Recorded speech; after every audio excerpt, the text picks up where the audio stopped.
тема која што ја посветуваме и на домашните миленици. Меѓу другото, покрај сите останати актуелни теми кои што ги имаме во овој дел од утрото и во утринска на Телма, секогаш одвојуваме време да зборуваме и за домашните миленици. Сите оние кои што имаат миленици дома се секогаш, да речеме, на некој начин предпазливи и се грижат за нив со оглед на она кој што може да биде ризик по нивното здравје, а како по нивното, па така и по здравјето на луѓето или на оние кои што ги чуваат милениците. Веќе започнува сезоната на крлежи и други инсекти и кога зборуваме за крлежите, навистина треба да бидеме предпазливи, да бидеме информирани како и на кој начин, доколку дојдеме во контакт со крлеж и како стручно понатака да се постапи, не ние, туку оние кои што се задолжени за тоа, а тоа се ветеринарите или докторите по ветеринарство. На оваа тема денеска во утринската зборувам со доктор Димче Вилковски, кој што е познат ветеринар и кој што денеска е заедно со нас и ќе можеме да позборуваме на оваа тема. Доктор Димче, добро ден дојдовте. Добро утро на гледачите на телевизија Телма. Благодарам на поканата. Вие се соочувате во вашата работа секојдневно со голем број, да речеме, предизвици со кои што се соочуваат домашните миленици, нивните сопственици, здравствени проблеми и така натака, од помалку сериозни до повеќе или посериозни, но ние денес одбравме да зборуваме на оваа тема бидејќи сега е токму сезоната на крлежи и други инсекти со кои што се соочуваат милениците, а преку нив нели и луѓето доаѓаат во контакт. Ги имаме во природата, ги имаме во зеленилото и неретко знае да едноставно се забележи уботот крлеж или да се забележи крлежот на нашата кожа и се создава чувство на, односно паника и страв, не знаејќи што да правиме во тој момент. Постојат голем број совети и препораки на интернет, што најчесто е можеби првиот чекор да се направи, но не е тоа најправилното, туку треба да се консултира доктор ветеринар. Ќе позборуваме малку за крлежите, за почетокот на сезоната на крлежи и што во тој случај, односно превенцијата и понатака. Па да, тоа е една вечна борба и тема, затоа што они се малку еволуцијски понапред од нас. На специализацијата кога бев во Белград се дискутираше на тоа дека они се и дури понапредни од нас, затоа што добро нацицан крлеж може да живее околу 300 дена без својот домаќин. Значи они нели живеат во симбиоза заедно, под терминот нели паразитизам се подразбира живење на интеракција на две индивидуи или повеќе, од каде што едниот живее за сметка на другиот. Така да доцна есен, рана пролет се идеални каде што овие инсекти нели малце повеќе се активни, биле гладни оние што преживеале обично која есента, односно зимата и есента мека, тогаш они знаат да хибернираат едноставно и да живеат во некои пукнатини, во шума, во подови, така да едвај чекаат со една инфрацрвена лампичка да се закачат на домашните миленици. Затоа прошетките времето е пријатно за шетање, без разлика што е малце врнежливо секој ден, меѓутоа мора да пазиме за што се работи. Значи, постои една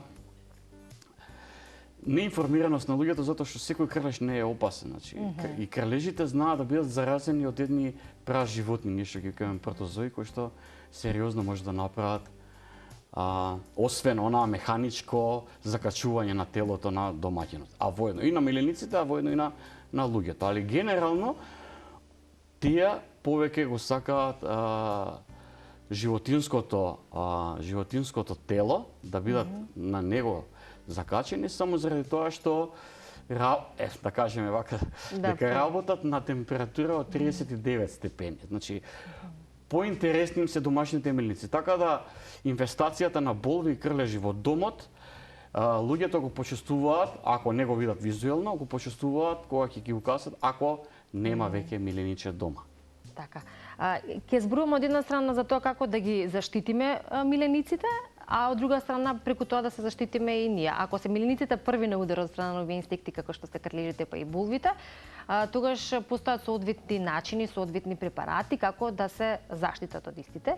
И кога во случај забележиме при одредена прошетка или почеста прошетка во природа, можеби нели потоа треба проверка детална на домашниот миленик и ако забележиме не дај Боже закачан крлеж, што понатаму се случува и како треба да се интервенира, бидејќи тоа е интервенција на некој начин од ваша страна најчесто. Секако, принцип, собствениците на миленици, конкретно во овој случај, Мислам дека се доволно информирани, обично, значи и доволно искусни да можат сами да го едноставно извадат и да го забележат првенствено, да направат разлика Да.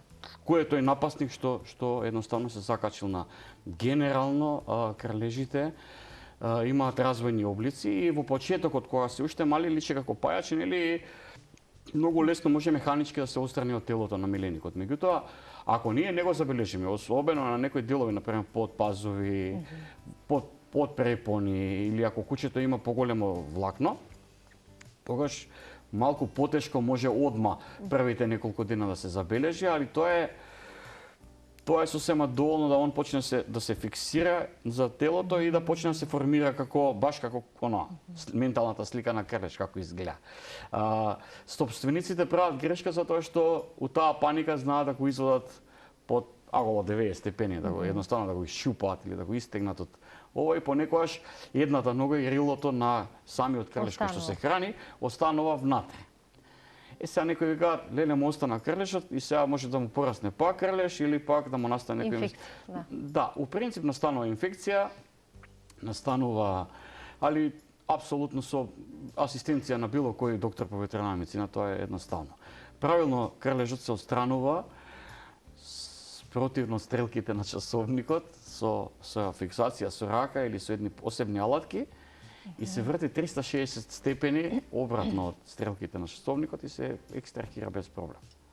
Видите, оние кои што се собственици на домашни миленици, веројатно и нормално е да знаат и да се доволно информирани, па и едуцирани кога станува збор за вакви инсекти или паразити како што се крлежите и кога ќе забележат и по честиот преглед на нивните миленици да тоа го направат на овој начин на кој што вие зборувате. Но има ситуации кога можеби самото, ако зборуваме конкретно за кучиња кои што имаат и подолги влакна или по дебело крзно да кажеме, ако се појави симптом на чешање и кога при самото чешање тие можат сами веројатно да го откачат крлежот на некој начин и тогаш може да се појави одредена да започне некаков процес на инфекција.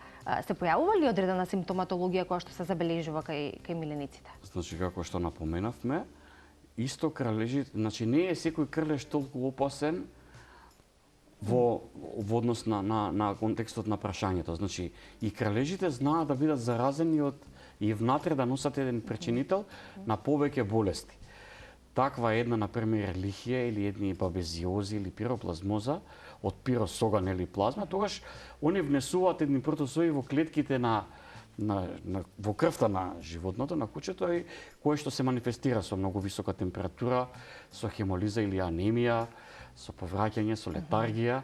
Така значи во тој случај се појавуваат. Во тој случај, да. Меѓутоа, ја повторно и на инфективната клиника кај нас на медицинскиот факултет и воопшто секој убот на инсект би требало посериозно да му се даде внимание. Значи не сме да се потцени така. Така да секако со самото отстранување на местото има црвенило, оток, чешање, што викате.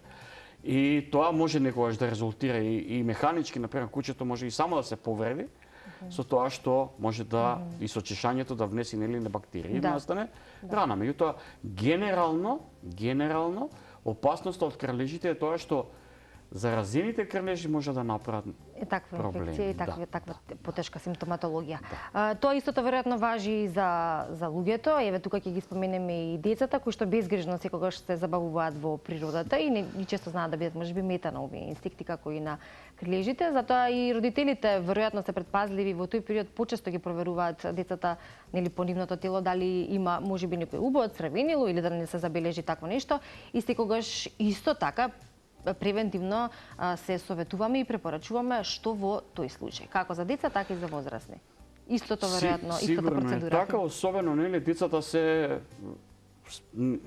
најсакано нешто за нив е домашен миленик или обично во оние паркови за домашни миленици во урбана средина или кој ќе кажеме во долгите прошетки во парк или на места каде што има поголема концентрација на животни, особено на кучиња, многу лесно може да настане таа инвестација, затоа што и затоа нели докторите по медицина, нели и ние како препорачуваме нели кога се оди на прошетки во например во шума или на ливади, треба да се носат долги чорапи, нели со одветни чевли, не бос, нели секако.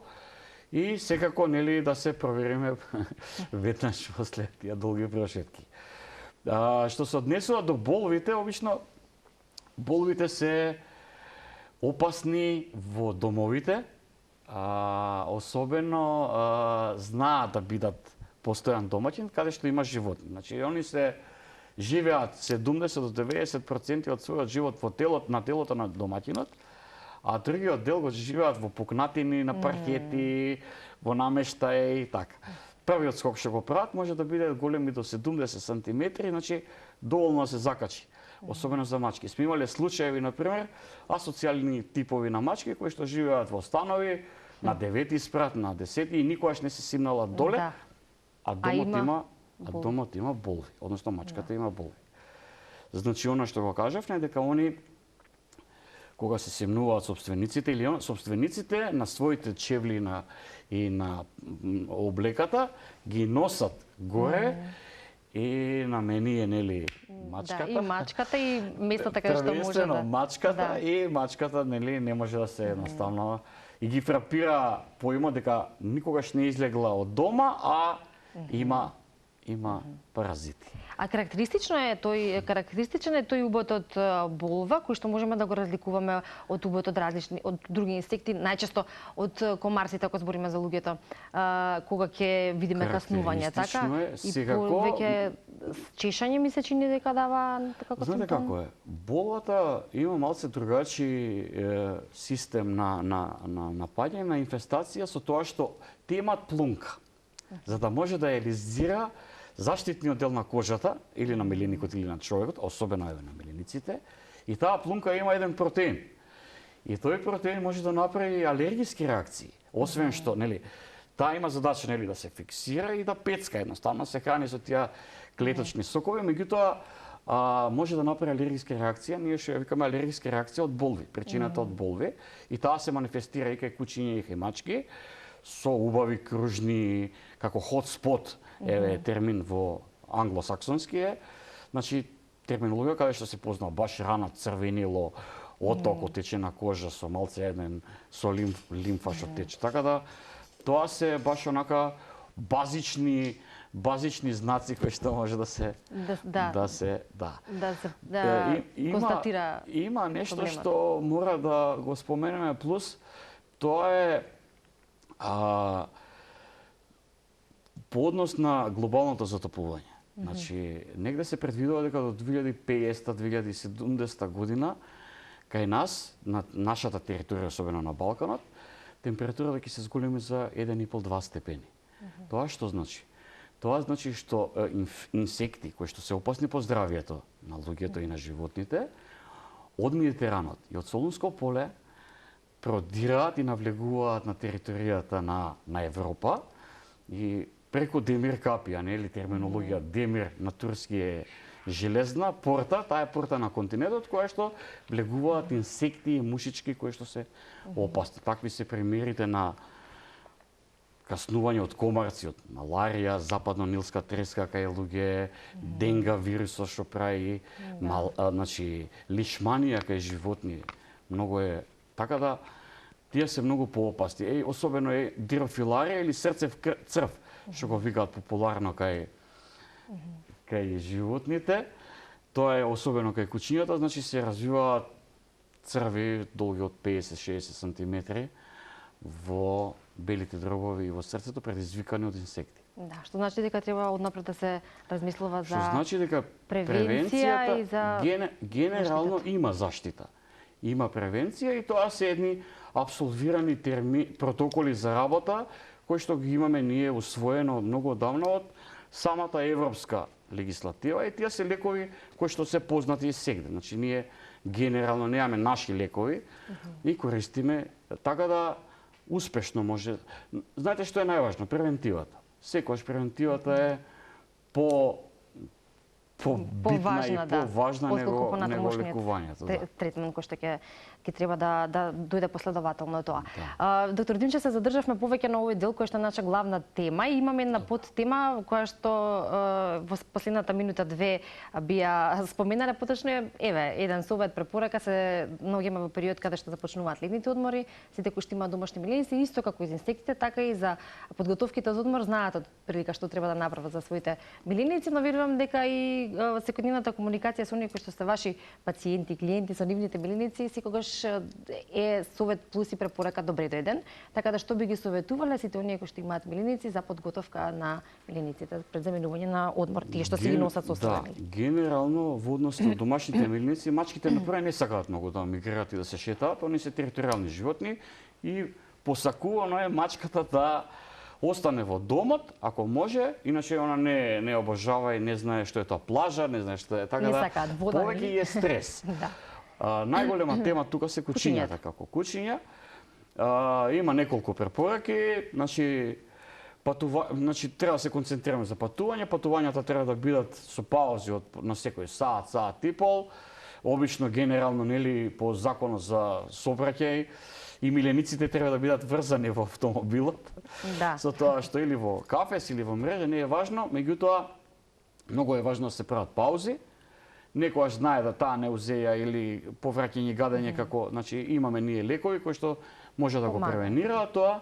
Генерално мораме да посебен осврт да дадеме на сончаница и топлотен удар, кои што се исто пропратни за во однос на патување за домашните миленици, така да не сме никако да се оставаат милениците во автомобил. Например, многу лесно од 22 степени атмосферска температура надвор, за 1 сат може 47 до 50 степени да биде во кола. И тоа е многу опасно за како и за луѓето, така и за милениците, поточно за животните, што значи е потешко. Да, како што размислуваме за себе, така треба да размислуваме за нив и за нивната безбедност и нивното здравје.